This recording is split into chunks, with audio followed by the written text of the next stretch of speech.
Hello, and welcome to the Craft and Calling podcast. Today's conversation is really diving into what is needed in terms of who we are as leaders, and then what in terms of our systems and processes on the business front to allow for scalability, to allow for growth. And I cannot think of anyone better than Sean Madole here to represent Madole Construction, but also to really talk about his 40-year tenure in the trade space and how he has grown his business to not just serve Reno, Nevada, but also many, many regions spanning outside of that area. So, Sean, thank you so much for joining us today. Nice to be here. I am super excited because when we start these journeys of ours, my great grandfather started the business. I stand on his shoulders from 1922. I can't go back and talk to him about what was in your mind when you started this trades business, but I'd love to hear what was your story? What was the genesis of this company, and kind of what was your thinking that got you started? Okay, well, this company, I'm basically the third generation in this company right now. This company started as my grandfather started it in the 70s, Hmm. and they were basically doing home remodels and speculative, big word, home building. So building spec homes, and so they did that. And then my grandfather passed away at a kind of a young age in the early 80s, and my dad and his sister were both working in the family business, and they worked together for a little while and then figured out they couldn't work together. So they kind of split. They kind of went their own separate ways. Then my dad started his own business, and his sister and her husband continued on with Madole Construction, Hmm. and they did that. So then, as of course, as a kid growing up, I always worked with my dad, and then and then when my dad got towards wanting to retire and things like that, he stopped doing what he was doing, and I wasn't really ready to retire, so I bought this company back from my uncle and started, doing this again. That's great. So how many years have you actually been doing Madole Construction consecutively? I've been doing this since 2013. Okay, But the business has been around since about 1978. wonderful. I'm curious, as you look back over the generations that have had hands in the business, what are some core lessons you've learned that have really caused the greatest impact? Great. That is biggest thing about it is probably how to develop people, Mm, how to find the right team members for your team, and how to keep develop those people, attract them, and develop them and keep them. I think that's probably the most important thing. right, right. Do you know how you all initially went about finding people at the beginning? Was it word of mouth or Oh yeah, we always had people word of mouth, and you get excited. I mean, the first thing you do is you go out and you get a job, and you say, "Well, I need some help," and so you yeah. look around and say, "Who can I get to help me?" And use the first person to stand there. You go, "Oh, this is great," and then sometimes you learn that's not the best way to recruit people. So probably over the years, we probably changed. I mean, we used to go, if you could always, if you just showed up, we would hire you, right? And then because the only reason you hire somebody is you're desperate for help right now, and so it's always like a crisis when you're hiring somebody. And we've changed over the years with that. We're more selective with how we recruit people, and we're more interested in really people having the right mindsets and Yeah. personality attributes rather than what their specific skill set is, because a lot of our jobs are very specialized, so we end up having to train people anyway. So really their personality attributes and their qualities and values are more important Mm. than maybe what their skill set is per se. That's so good. It's funny. I was talking to another company, and the gentleman started the business. He was like 14, 15 years old, and they grew the business by doing door hangers and knocking on doors and saying, "Hey, do you need us to do concrete leveling?"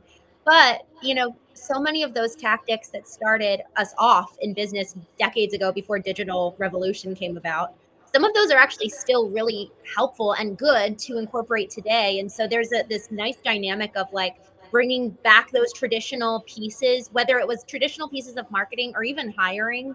And then when do we evolve? When do we grow? And so with the evolving of even y'all, how you're hiring, yes, maybe you use the digital systems and maybe it was, doing the referrals and word of mouth even still. But that core piece of we have to hire based on values. And at some point, I think that this is a really interesting transition. At some point, we then have the luxury to hire based off of mindset and values and alignment versus out of desperation. And so did you find, like, at what point in the company's growth do you feel like you guys were able to make that shift from, thank God somebody showed up, let's go, let's go with them, versus, yeah, you're the right fit for us. You were really in alignment. I think it's probably something we've come to probably maybe in the last 4 or 5 years. We've really changed our Mhm. mindset on that more recently. I think that the latest generation, well, we're also in all of the trade fields, I think everybody struggles with, we actually have a labor shortage. So, Right. we have to, we've actually had to sit down and think about how we deal with our people, how we talk to them, how we train them, how we do Mm. things, because they, I mean, if you just fire somebody, they have a job this afternoon. So it's not very much punishment to fire them. So Yeah. you really do have to change your mindset, and you have to go about, okay, how do I get these people to want to work here? How do Mm. I inspire them to do a good quality job? How do I get them to um, support the customers and do things like that? So it's really different mindset. Like probably like when I talked to my dad about his generation, when they came up, the baby boomer generation, there was labor surplus, and of course, Yeah. they would they would do anything to keep their job. Mm. And in our current generation, like especially the Zoomers that are coming up now, they're a completely different mindset. I mean, you really do have to, you need to inspire them. They're, Yes. and make them want. So a lot of them we've changed that. We try to make their Mm. work feel valuable, make them feel important, and make them want. It's really a goal of making them want to be here and want to Mm. work here. Yes, the customer retention or the employee retention side of things. What are you all doing to really allow for that and to really retain people? Well, we try to pay them competitively, of course. Mhm. We try to link their work to, we try to pay them for basically, you know reward them for productive work. So they're not just paid just for putting in time, not just by the Right. not, you're paid for doing a good job and doing things like that. And then we also just try to also just constantly reinforce them. We try to let them know when customers are satisfied and happy, and give them those compliments. We try to make sure that they understand how important their work is and how much the people appreciate their work, because a lot of people, I Mm. think you also see that with customers too. A lot of customers have a hard time finding a good contractor that will come in their house Yeah. and repair something and stand behind it, and and show up on time, and just Yeah. not make it. I mean, because it's so easy to mess up that experience, that if Yes. you can get it right, it's people are actually really grateful for it. And so Mm. then if you tell, it's really amazing. A lot of our team members, they really enjoy making people happy. So Yeah. so that really goes a long ways. I really appreciate that element of making sure that they, and it's not just, a lot of times, one of the particular companies we were working with, the sales team, it was actually part of their job to secure the review at the end of the project. So they would go Hmm. back and get the review from the customer, and then they'd get a little bit of a bump if they actually secured a review. But it's the operations guys, it's the fulfillment team that's actually really truly getting the review. Like, did they do a good job? And Yeah. so I really love passing through and allowing the translation of the Google review or wherever your review is, wherever the feedback lives, telling it to the ops guys. I really appreciate that. Yeah, I think it's important. They need to, and it's probably keeping everybody focused on what is the mission of the company. Yes. Because I mean, and that goes back to them having purpose. So you have to clearly articulate, we do have a mission. We are focused on the mission. It's not, and even when it comes into like different team members, that sometimes, like, you occasionally have guys, they're squabbling among themselves or something over something, whatever. And it's like, hey guys, that's not what we're here for. It's really not. It's about the mission. Keep them focused on the mission, and it works, and it helps a lot. Mm. What does that look like in practical application? I know, some people will have weekly meet or daily meetings or weekly meetings at 7 a.m. before the ops guys go out. But how do you really make sure that the mission stays front of mind for especially the ops guys, the guys in the field? Well, our supervisors, we I think reinforce it continually. I mean, it's just a lot of it in our size, because we're not a huge company, so we're still small enough that we have about 50 people, so it's still not so huge that you can't walk around and talk to everybody. And so we focus on that. But like our supervisors do talk to the field guys every morning, and we have monthly meetings with our crews where we have a breakfast, and we go over what Love who's gotten rewards and awards, and just all that kind of stuff. Just kind of keep just do small team building things. But I don't think it takes a lot of that kind of stuff to really make a big difference. There's something about when they hear those compliments, it's almost that dopamine hit. And I really appreciate your leadership here, where it's let's self-induce dopamine hits for these guys. And if you're the ones at the head and at the top, translating down, giving the dopamine hits, it's going to protect them from having to go external and looking for it. And I think that that's a lot of the reason why people do leave, is because they're promised something more exciting. But if we're self-perpetuating the excitement and keeping it alive, man, they don't need to go looking for anywhere else because they've got it within the company. Oh yeah, and they love, like, if you show a picture of a job that got done really well, and you show it in front of the group so everybody else can see what this crew did, and it was so good. And actually Lindsay with our media stuff, she posts a lot of the stuff on Facebook and Instagram and stuff like that, and so they all get to see each other's jobs and what's going on, and they love it. Even the guys that are more shy, they would act like they don't care, they really do care. They really like it, because you just see them, like when you get a compliment, you show a picture of the job and talk about it. This was a really important job that got done. It was a tight schedule, or it was really difficult, or they had to finish this one in a snowstorm, or whatever happened. And they just, you'll see them, they all just kind of go, oh yeah, that was, and even in the day, like we had a job a couple of years ago with some of the guys, and they were literally, they were up in the mountains here, because we're close to Sierra Nevadas, and they were up in the mountains, and it was snowing, and it's a Friday afternoon, and they've got a 20-mile dirt road to get out of here, and they're nervous about getting out, and the inspector saying, no, you got to stay and finish, and they were totally miserable that day. But I said, you guys are going to love this story in a couple of years, and I said, get your phone out, take a few videos of this, and this will be a great story. And they show those videos all the time to everybody, just talking about this crazy time we were up in the mountains and you can't believe it, and it's just yeah. But that day, I mean, they love it now. Sean, what a good reframe. Man, this is like literally a lesson in true leadership, teaching people how to reframe the present moment into something that is joy inducing or dopamine inducing. That's like a power. And you know what? It's not just a powerful thing, boots on the ground at the job site. If they really learn to master that, it translates the way that they show up for their family when there's a bad day, when the kid's having a fit in the middle of Sam's Club, and they're like, you know what? We're going to laugh about this one day. Teaching them that mindset. I love that. That's so good. Wow. Yeah, that was a good time. I mean, sometimes when you get it right, you're like, oh, that was a good moment. But yeah, it's like, this is going to be a great story. And it is a great story. It was a great, and the story's been a lot of fun. Like I said, that day, they were looking at me like cross-eyed, like, you're not. I mean, I think there were probably a few cuss words under their breath almost, it was that bad. That's so good. Well, what a good takeaway. Y'all, for those of you listening and watching to this, think about how you can help train your guys, especially the field guys, to reframe. Even your salesmen, if knocking on doors is part of what you have your sales team do, how can they reframe the heat? How can they reframe the rejections? Because, man, the more we can train literally our cognitive mental state to embrace the suck. I hate that term, but it's true. Really embracing the present now, even if it is really hard or painful, and just knowing how to reframe it. This is going to be a funny story later. This is for me in some regard. So thank you, Sean. So good. Okay, my next question for you. In terms of how you've been really leading your team, and ultimately you're hiring them based on mindset, but you're also actively training them in terms of their mindset to be team-oriented, to celebrate each other.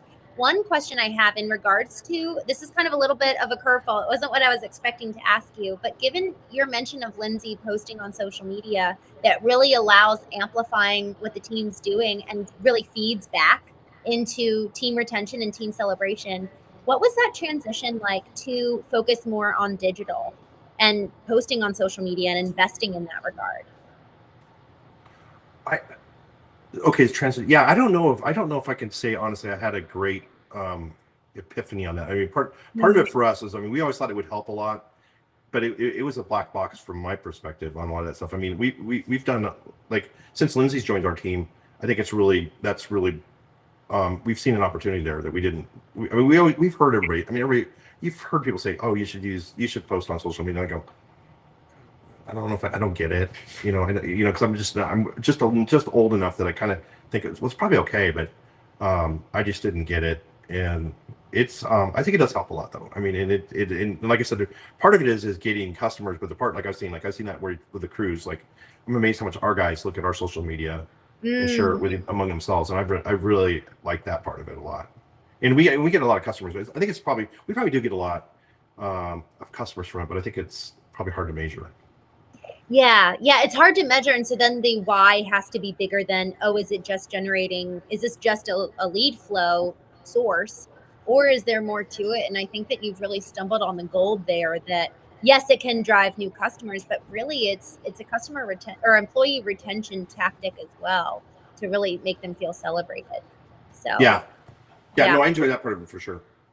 The concept of systems. I've been talking a lot about this with other people, and a lot of folks struggle with having really good systems in place in terms of tracking their customers. So, talk about you mentioned this, which I so appreciate. Is that actually a real true lead source? Kind of hard to track and measure, right? So it's kind of hard to track and measure, but for your lead sources, how are you guys capturing the leads that are coming in? What kind of tools are you guys using? What kind of systems do you have to measure and see what are the most effective sources for lead generation? We use a system called i360, which is a based off Salesforce. I don't know if you're familiar with that or Mhm. not, but we found that to be, and that was fairly recently. We started that about 2 years ago, I think.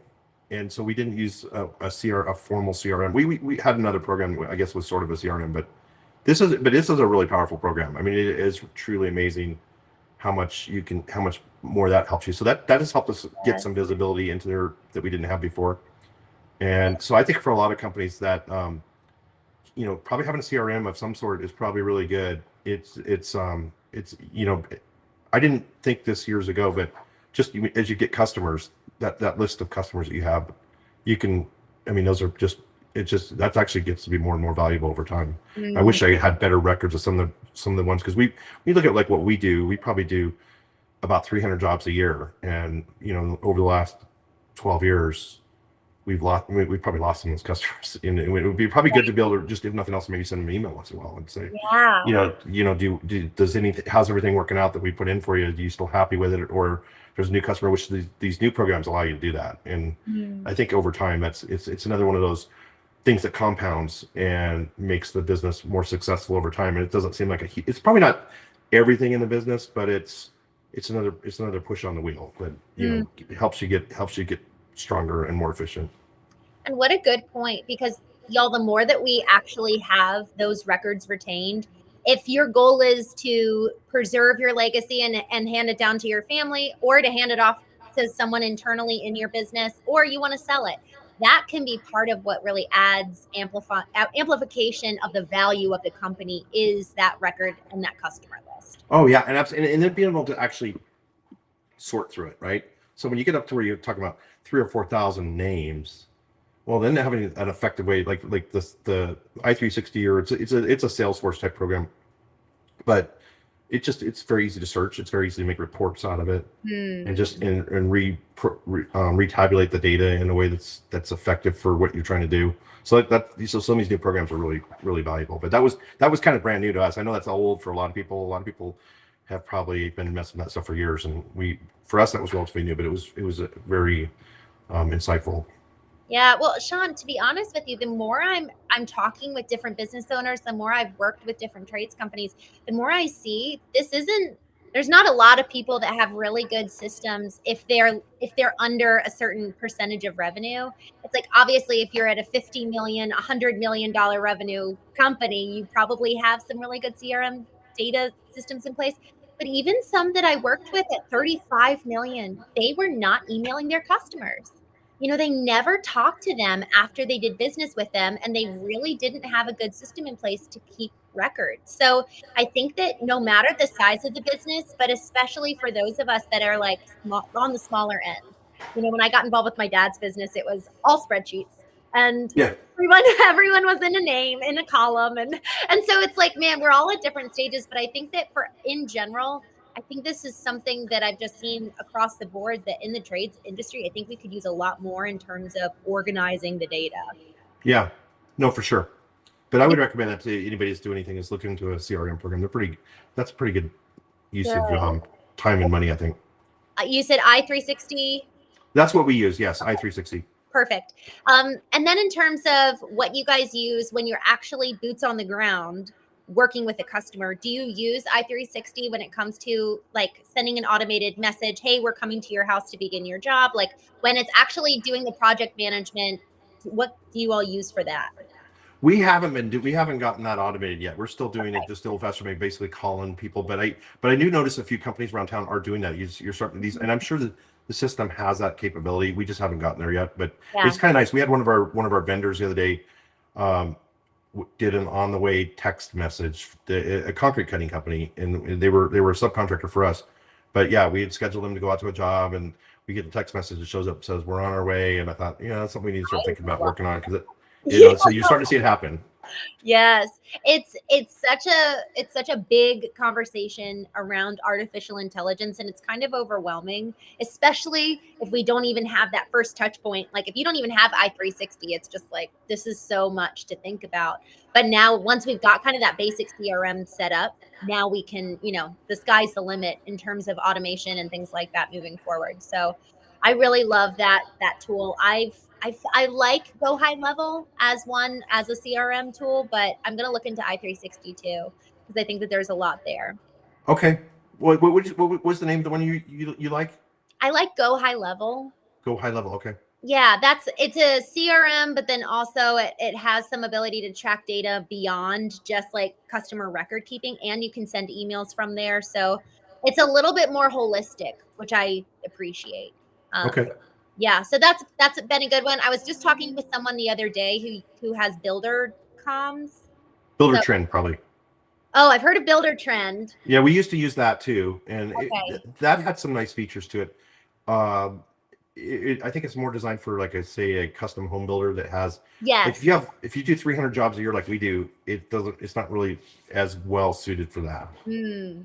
Yes, and so that's a really I'm glad you brought that up because some of these are actually super custom to a very niche industry, which makes it that much more powerful. So if you are a custom home builder, my uncle has a very big operation in Texas for custom home building. They use Builder Trend, but it wasn't right for my family painting business. So Yeah. it's very niche to find the right one. What else in terms of systems? Because we talked about how when we go to sell the business or just grow it, one of the biggest levers of value is that customer list. What are systems and processes are also another lever that people are buying. They're buying kind of the back end operations. And when they're looking at our business for evaluation, it's like, okay, well, how much do I have to be involved? How much do I have to fix? Those kind of questions. And one question I have for you in terms of the financial system and how you guys do on the back end of like distribution. Growing up, I would go with my dad to the bank, and he would have checks he would get the checks in a white envelope for the team, and we'd drive around to the guy's house and drop off the checks for payment. Since then, we've adapted to ADP. But what are you all using, just on the financial side, that has really allowed you all to scale with having 50 employees? Well, for our financial program, we use a program called Foundation. I don't know if you're familiar with that. And basically, No. we run our accounting and our payroll with that program. Nice. So, Okay. in Foundation, I don't know if you're, but it's a fairly robust program. I think that's one of the reasons we use it. We're located where we're at in Reno. We work in Reno, Nevada, but we're 15 miles from the California border in Lake Okay. Tahoe. So we have part of Lake Tahoe is in Nevada and part of it's in California, and we do a Yes. lot of work at the lake, and in another town that's adjacent to that called Truckee. So there's a lot of vacation homes and a lot of business for our services in those areas. So we have our payroll. We do some public works jobs too. So our payroll Mhm. could get complicated between two states and Yeah. private payrolls and public Davis Bacon type of jobs. So that's why we ended up going with Foundation, is it had a robust enough accounting program to handle all those Love that. problems. Yeah, the multi-state thing, that's hard. I feel like when you get to that level, it's like you get a little cross-eyed if you don't have a good system in place. Yeah, it's kind of we had to figure it out just because of geographically where we're at. Like Yeah. we probably, even though we're in Nevada, 35% of our work is in California. And we Mm, do a lot of work. I mean, we drive there in the same day and work in California. So, and mm, our guys all live here in Nevada, but we work over the border constantly. mhm. Well, good for you because the marketing in a different state is gonna, you have to make it look and sound really different. How do you guys handle that? I mean, this is might be more so a Lindsay question, but how does she allow for, our office is here in Nevada, but we will, cross the border over into California. But has that ever been tricky for you guys? I don't think it's a huge problem in our market because a lot of people, like I said, like in Lake Tahoe and Truckee, Mm-hmm. there's a lot of those are vacation homes. So the homeowners aren't necessarily living there full time. They might live in the Bay Area and they're trying to, so they're kind of used to having to look around to find somebody to work. I mean, that area up there, there's not a large community. There are people that live and work there too, but if you're doing work up there, you're often trying to hire those people out of Reno. So I think a lot of people in those markets are looking for people in Reno to do the work. That's so good. What a good point, Sean. The ability to really understand your type of audience. Vacation buyer is going to be or homeowner is going to be very, very different than a local resident homeowner. So I Hmm. really love that nuance. And y'all, for one of our foundation repair businesses had 8 different regions and 8 different offices that they were covering, and those homeowners change a lot. And so as we're looking to scale, because one of the biggest things that we're asking you about is how did you all scale to this level over the last 40 years? And one of those I can only imagine, Sean, is really understanding the difference in the homeowners in the different regions and territories that you service in order to allow for expansion. Yeah, I think it's part of that. I mean, you definitely learn that stuff over the years for sure. Yeah, yeah. The last question I have for you, Sean, is how have you evolved, as you look back over the last however many, you said 2013, you really have been involved consecutively since. But in watching your grandfather and watching your dad and watching even your dad and your aunt, it is so hard to do family business. And I'm curious, if you had to pick that one trait in terms of character that is so essential to be able to work within a family business to allow for the relationship to evolve and grow as the business evolves and grows. What is that? Oh, that's a hard one. I don't know if you could nail it down to one thing sometimes. I think you do have to evolve. You have to you're probably not the person right now that you need to be to get where you want to go. So you have to I struggle with this sometimes too, but I think you have to sit down and imagine who do I need to be the person to be where I want to be when I envision this business being, and am I that person yet? And okay, if I'm not that person, maybe I need to start working on being that person that's going to run this whatever size company you imagine you want to run. Because you got to say, am I really that? And so you have to evolve. I mean, obviously, good ethics are critical. You can't. I mean, everything you do in life compounds, and if you do bad or unethical things, you're never gonna. I mean, I don't think you ever really succeed. I mean, sometimes you get away with it for a while. I mean, you see people that are there's. I think all of us have an example somewhere in your life of somebody you go, that person's just rotten to the core and they're terrible and they're just getting ahead and they're succeeding and you're almost sick about it. You just Wow. it makes you so angry. But I don't actually believe that works. I think I mean, if you want to succeed, you always have to do you have to be ethical. You have to do the right thing. There isn't any shortcuts. You have to work. You have to do the work. You have to also learn how to trust other people and delegate. As you start out, I mean, as we all start out when we're young, we're wearing tool bags and we're doing the work. And then you realize that as you grow, you say, well, it doesn't really matter how good of a craftsman I am at this point because I need to learn how to do social media, or I need to learn how to find somebody that can do social media, or there's a lot of other skills because there's a lot more to business than just I think I probably put a lot of credence in like the craft. I mean, being able to do the craft. Like you got to know your job and you got to do a good job and you've got to be able to do good work. And I thought everything was there, but there's a lot more to the business than just that. I mean, so that's all really important too. But then you do have to learn how to, finance. You need to learn how to do, learn your numbers and know your costs and check your costs and stay on top of that stuff and learn about the marketing. And there's always and you really do have to sort through that stuff because if at the end of the day, there's a lot of people that see bits and pieces of it, but it might steer you the wrong way if you don't learn those things yourself. And so you have to kind of look at it all. I don't know if there's one thing you can do that is the breakthrough. You kind of have to just do do all of it and evolve and just keep changing, because you're not going to be the person I was 10 years ago is not the same person I am today. Right. And I think you're going to be different Yeah. in the I future too. That's honestly, I couldn't have asked for a better answer to that question, Sean. I mean, who do I need to become to fulfill? We call this a craft and the calling, because the craft is, to your point, it's a piece of it.